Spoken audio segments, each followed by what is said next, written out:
ఈ ముందు కనిపిస్తున్న రోడ్ నుంచి తిన్నగా వెళితే అస్సీ ఘాట్ చేరుకోవచ్చు. తిరుమోని నుంచి ఇలా తిన్నగా వెళ్తే హరిశ్చంద్ర ఘాట్ చేరుకుంటాం.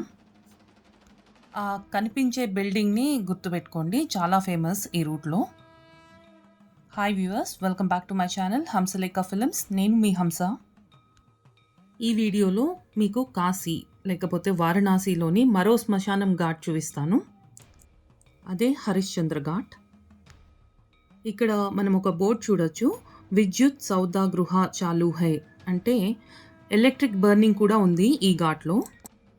ఇలా తిన్నగా వెళ్తే మనం విశ్వనాథుని దేవాలయానికి చేరుకోవచ్చు, గొడోలియా. ఇది వరకు ఇక్కడ ఎలక్ట్రిక్ బర్నింగ్ ఉండేది, కానీ ఇప్పుడు సిఎన్జి వాడుతున్నారు. ఈ ప్రదేశంలో చాలా హోటల్స్ కనిపిస్తాయి ఉండడానికి. ఈ కనిపించేది గ్రేట్ గంగా ప్యాలెస్ హోటల్.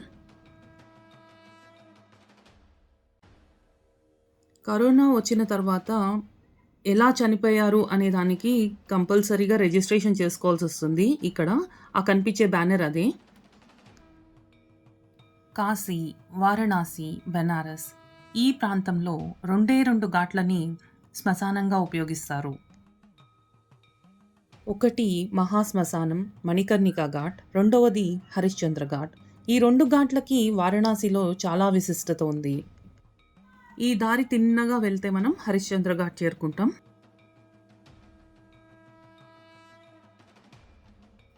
ఇప్పుడు చూస్తున్నది ఓంకార్ ఆశ్రమం గెస్ట్ హౌస్. మన లెఫ్ట్లో కనిపించేది ఇది చింతామణి వినాయకుని దేవాలయం. వారణాసిలో చూడవలసిన ముఖ్య ప్రదేశాల్లో ఇది కూడా ఒకటి. ఈ ద్వారాన్ని కొత్తగా నిర్మించారు. ఉదయం సమయం కావడం వలన మనకి అంతగా రద్దీ కనిపించట్లేదు. లేకపోతే ఇంకొంతసేపు అయితే బాగానే ఉంటుంది రద్దీ. కరోనా వల్ల చాలా మటుకు తగ్గింది. ఇంతకుముందు ఇక్కడ ఈ సందు మొత్తం శవాలతో క్యూ లైన్లో నుంచునేవాళ్ళు. అంత రద్దీగా ఉండేది. ఇక్కడ ఈ రోడ్డంతా నిండిపోయి ఉండేవాళ్ళు. వారణాసి చుట్టుపక్కల ప్రాంతాల్లో కరోనా వలన చనిపోయిన వారిని హరిశ్చంద్ర ఘాట్లోనే దహనం చేసేవారు. అందుకే అంత రద్దీగా ఉండేది. మణికర్ణిక ఘాట్లో సాధారణంగా చనిపోయిన వారిని మటుకు దహనం చేసేవాళ్ళు అక్కడ. హాయ్ వ్యూవర్స్, మీరు కనుక నా ఛానల్ని ఇంతవరకు సబ్స్క్రైబ్ చేసుకోకపోతే వెంటనే చేసుకోండి. బెల్ ఐకాన్ ప్రెస్ చేసి అందులోని ఆల్ ఆప్షన్ ఎంచుకోండి. నా ఫ్యూచర్ వీడియో నోటిఫికేషన్స్ మీరు అందుకుంటారు. Please support my channel. మనం ఎదురుకుండా ఒక వాహనాన్ని చూస్తున్నాం కదా. వర్షాకాలంలో గంగా నది పొంగి ఇక్కడ వరకు వచ్చేస్తుంది రోడ్డు మీదకి.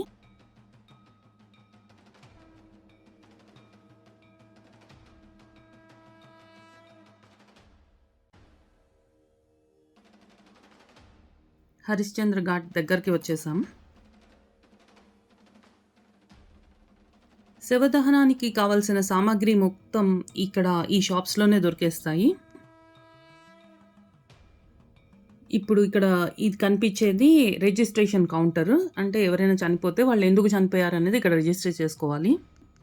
ఇక్కడే డెత్ సర్టిఫికేట్ సబ్మిట్ చేయాల్సి వస్తుంది.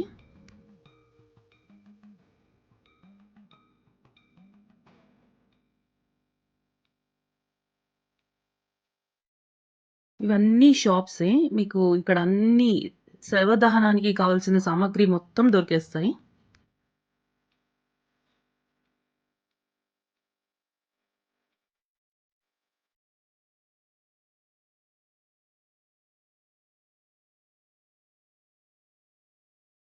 ఇక్కడ కూడా ఉండడానికి మంచి హోటల్స్ ఉన్నాయి. ఈ ఎదురుకుండా కనిపించేది సన్మోని హోటల్. ఇప్పుడు కనిపించేది గేర్ ఇండియా వాళ్ళది సిఎన్జి గ్యాస్ ద్వారా శవదహనం జరిగే ప్రదేశం. లోపలికి ఎలా చేస్తారో లేదో నాకు తెలియదు, కానీ ట్రై చేస్తాను వెళ్ళడానికి. లోపలికి వెళ్ళి చూపిస్తాను, ఆగండి. హరిశ్చంద్ర ఘాట్లో మట్టుకే ఈ సదుపాయం ఉంది. కరోనా టైంలో అయితే ఈ ప్రదేశం మొత్తం చాలా అంటే చాలా రద్దీగా ఉండేది. ఇక్కడ శవాన్ని తీసుకొస్తే చాలు, కట్టెలు అవన్నీ అవసరం ఉండదు. ఒక దాని మీద పడుకోబెట్టేసి పంపించేస్తారు లోపలికి. అది ఆటోమేటిక్గా అంటుకుపోతుంది. ఇక్కడ బోర్డు చూడొచ్చు. చెప్పులు ఇక్కడే వదిలేయాలి అని ఒక బోర్డు పెట్టారు. ఇదే వారణాసిలో సిఎన్జి గ్యాస్ ద్వారా శవదహనం జరిగే ప్రదేశం. అదే కాల్చే ప్రదేశం. అంటే మనకి ఇక్కడ కట్టెలు అవన్నీ అవసరం ఏముండదు. సిఎన్జి నుంచి బయటకు వచ్చేసిన తర్వాత హరిశ్చంద్ర ఘాట్కి వెళ్ళే లోపల మనకి దేవాలయం కనిపిస్తుంది. ఈ దేవాలయం నుంచే అగ్నిని తీసుకుని శవదహనానికి ఉపయోగిస్తూ ఉంటారు. ఈ అగ్నిని ఇవ్వడం అనే దాన్ని దాగ్ దేనా అని అంటారు ఇక్కడ. శవాల దహనం ఇక్కడ ఎక్కువ జరుగుతూ ఉంటాయి. కరోనా సమయంలో చాలా శవదహనాలు జరిగేవి. ఇప్పుడు చాలా తగ్గిపోయాయి. ఎందుకంటే వారణాసిలోనే కాకుండా వారణాసి చుట్టుపక్కల గ్రామాల్లో, బీహార్ ప్రదేశాల నుంచి కూడా ఎవరైనా చనిపోతే ఇక్కడికే తీసుకొచ్చి దహనం చేసేవారు. ఇప్పుడు ఉదయం 5:45 అయింది.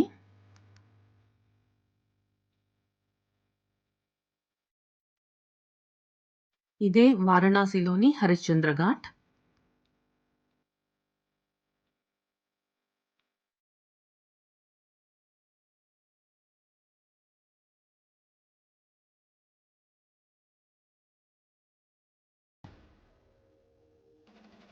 ఇది వరకు ఈ ప్రదేశం ఇప్పుడు కనిపిస్తున్న ఈ ప్రదేశం ఉంది గదా! ఇక్కడ మొత్తం శవదహనాలు జరుగుతూ ఉండేవి.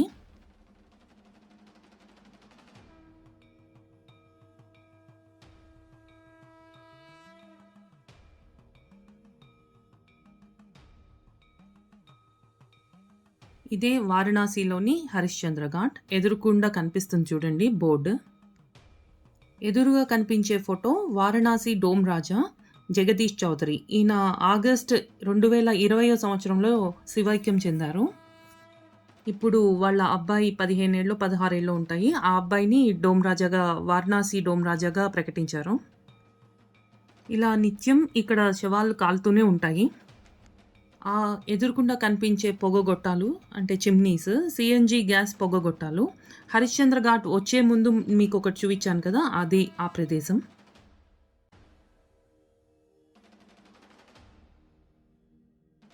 ఇప్పుడు ఎదురుగా కనిపిస్తున్నది కేదార్ ఘాట్. సౌత్ ఇండియన్స్ ఎక్కువగా సంచరించే ప్రదేశం ఇది. మొత్తం వారణాసిలో ఇదొక్క ప్రదేశంలోనే గౌరీదేవిని, కేదారేశ్వరుడిని ఇద్దరిని ఒకేసారి దర్శించుకోవచ్చు.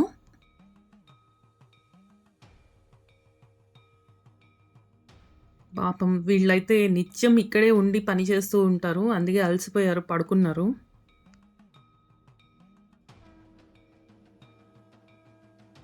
ఈ ఘాట్‌లో కూడా 24 గంటలు ఎవరిదో ఒక శవం కాలుతూనే ఉంటుంది. శాంతంగా అయితే ఎప్పుడూ ఉండదు. ఇక్కడ త్రాసుని చూడొచ్చు. ఆ త్రాసులోనే ఆ కలప అంతా వేసి కొలిచి ఇస్తూ ఉంటారు.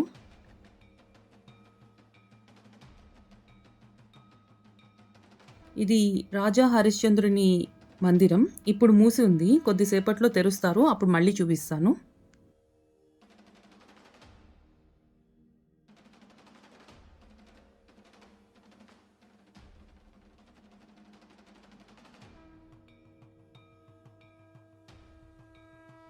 ఇదే మాషానాథ్ స్వామి దేవాలయం. ఈ హోమగుండంలో ఎప్పుడు అంటే నిత్యం అగ్ని వెలుగుతూనే ఉంటుంది.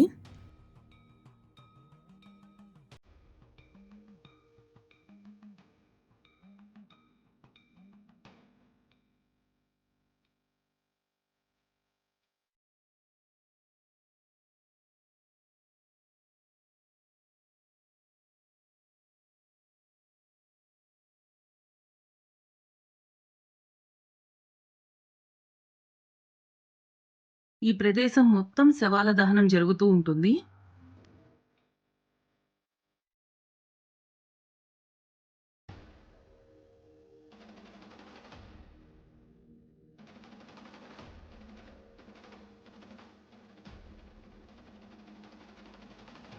ఇప్పుడు మీకొక ఘాట్ చూపిస్తాను.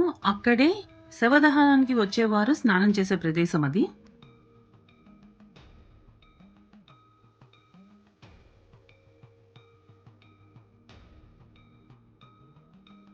హరిశ్చంద్రుని ఘాట్‌కి పక్కనే కర్ణాటక ఘాట్ ఉంటుంది.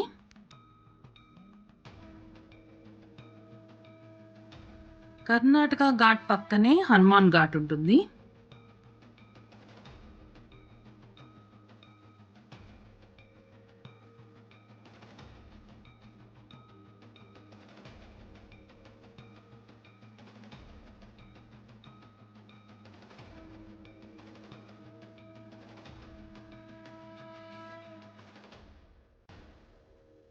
ఈ ప్రదేశంలోనే శవదహనానికి వచ్చిన వాళ్ళందరూ స్నానం చేస్తూ ఉంటారు.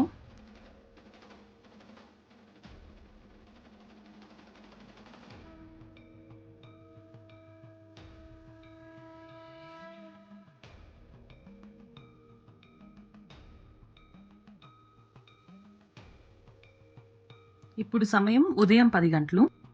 అందుకనే మనం కొంచెం జనాలను చూడగలుగుతున్నాం.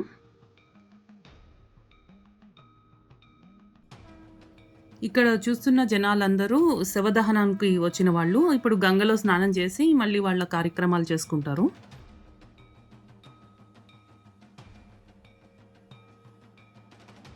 ఇప్పుడు మనం చూస్తున్నది దండి ఘాట్. బోర్డ్ చూడొచ్చు.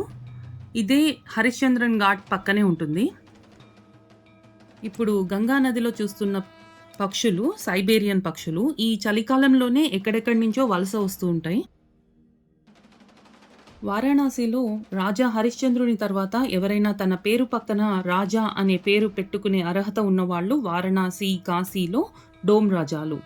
మనందరికీ అర్థమయ్యే భాషలో చెప్పాలంటే కాటి కాపరి వాళ్ళు. వారణాసిలో డోమ్ రాజా వంశీకులకు ఒక ప్రత్యేక స్థానం ఉంది.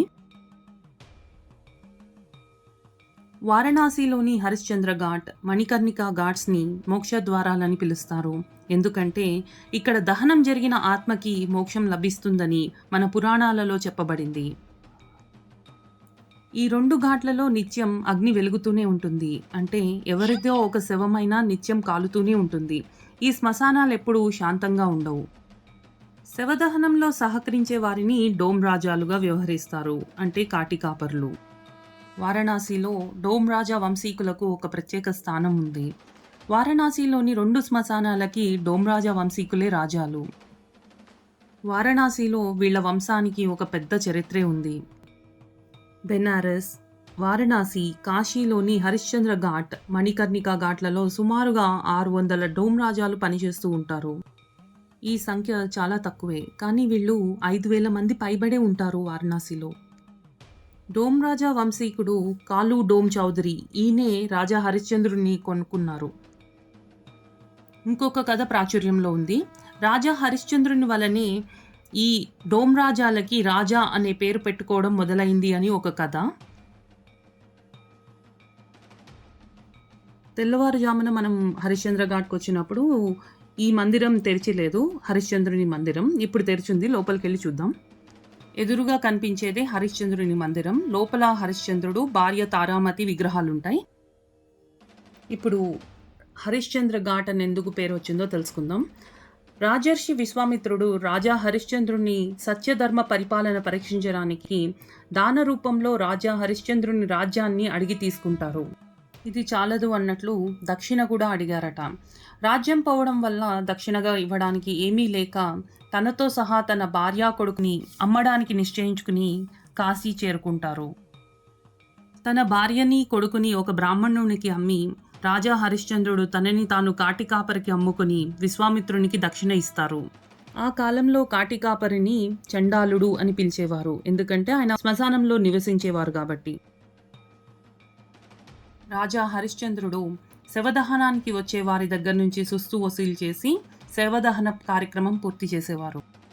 ఇలా కాలం ఉండగా ఒకనాడు హరిశ్చంద్రుని కొడుకు రోహితుడు చనిపోతే భార్య తన కొడుకు దేహాన్ని తీసుకుని వారణాసిలోని శ్మశానానికి చేరుకుంటుంది.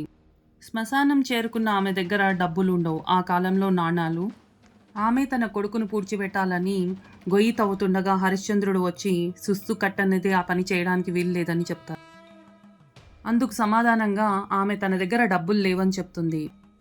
హరిశ్చంద్రుడు ధర్మపాలన వల్ల సుస్తు లేనిదే శవదహనం జరగదు అని చెబుతాడు.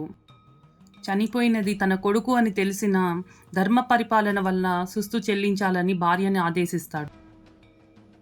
అదే సమయంలో అక్కడికి విశ్వామిత్రుడు వచ్చి హరిశ్చంద్రుని ధర్మ పరిపాలన పరీక్షించడానికి హరిశ్చంద్రుని భార్యని దయ్యమని చెప్పి ఆమెను చంపమని హరిశ్చంద్రుని ఆదేశిస్తాడు. హరిశ్చంద్రుడు కళ్ళకి గంతలు కట్టుకుని భార్యని కర్రతో కొట్టి చంపడానికి ప్రయత్నించే సమయానికి ఆ శివుడు ప్రత్యక్షమై జరిగినదంతా వివరించి దాన్ని ఆపుతారు. విశ్వామిత్రుడు కూడా సత్య హరిశ్చంద్రుని సత్యధర్మ పరిపాలనకి ఆనందించి తాను దానంగా స్వీకరించిన తన సామ్రాజ్యాన్ని తనకి ఇచ్చేస్తాడు. యథా రాజా తథా ప్రజ అన్నట్లుగా సత్యధర్మ పరిపాలనతో రాజ్యం సుభిక్షంగా ఉంటుంది. ఆ కాలం నాటి సాంప్రదాయమే ఈనాటికి కొనసాగుతోంది. వారణాసిలో ఎవరి శవం ఈ ఘాట్లలో దహనం అవుతుందో ఆ జీవికి భైరవ యాత్ర నుంచి విముక్తి చెంది మోక్షం లభిస్తుంది. కాశీ కేదార్ మహత్యం ప్రకారం కేదారేశ్వర అంతర్గ్రహి యాత్ర ఈ ఘాట్లో స్నానం చేశాక మొదలు పెడతారు. ఈ ఒక్క ఘాట్లోనే శవదహనం సిఎన్జి గ్యాస్ ద్వారా కట్టెల మీద 2 రకాలుగా దహనం అనేది జరుగుతూ ఉంటుంది. ఈ ఘాట్లో 3 శివ మందిరాలున్నాయి. 1960వ సంవత్సరంలో కట్టించిన కాశీ కోమటేశ్వర్ మందిరం చాలా ప్రత్యేకం.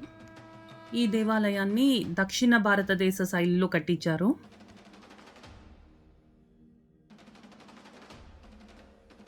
వర్షాకాలంలో అయితే ఈ మెట్లన్నీ గంగా ప్రవాహంలో మునిగిపోతాయి. ఈ ప్రదేశం అంతా నీట మునిగిపోతుంది. రోడ్డు మీద వరకు ఇందాక ఒక జీప్ గురించి చెప్పాను చూడండి, అక్కడ వరకు గంగ పొంగుతుంది.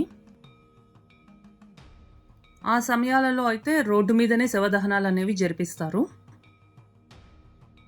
ఈ ఘాట్లో కూడా మణికర్ణిక ఘాట్లో ఎలా అమ్ముతారో అలాగే అమ్ముతారు. ఒక మాన్ అంటే 40 కేజీలు కలప లాగా అమ్ముతూ ఉంటారు. శవదహనానికైతే 5 రకాల కలపలు వాడుతూ ఉంటారు. ఇది ఒక సాంప్రదాయం. హరిశ్చంద్ర ఘాట్ ఎలా చేరుకోవాలి అంటే వారణాసి క్యాంట్ జంక్షన్ నుంచి ఈ ఘాట్ 4 కిలోమీటర్ల దూరంలోనే ఉంటుంది. సోనార్పురా చేరుకుని సోనార్పురా తీర్మోని నుంచి రోడ్డు మీదుగా హరిశ్చంద్ర ఘాట్ చేరుకోవచ్చు. ఇక్కడ ఎక్కడికక్కడ బోర్డ్స్ ఉంటాయి, లేకపోతే ఎవరిని అడిగినా చెప్తూ ఉంటారు. మీరెవరైనా హరిశ్చంద్ర ఘాట్ చూసుంటే కామెంట్ బాక్స్లో కామెంట్ రూపంలో నాతో షేర్ చేసుకోండి మీ అనుభవం. ఈ వీడియో ఎలా ఉందో కామెంట్ రూపంలో నాతో షేర్ చేసుకోండి.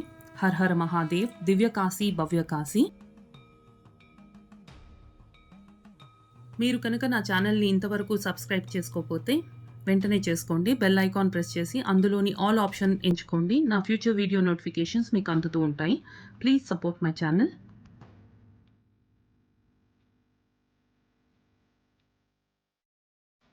Thanks for watching.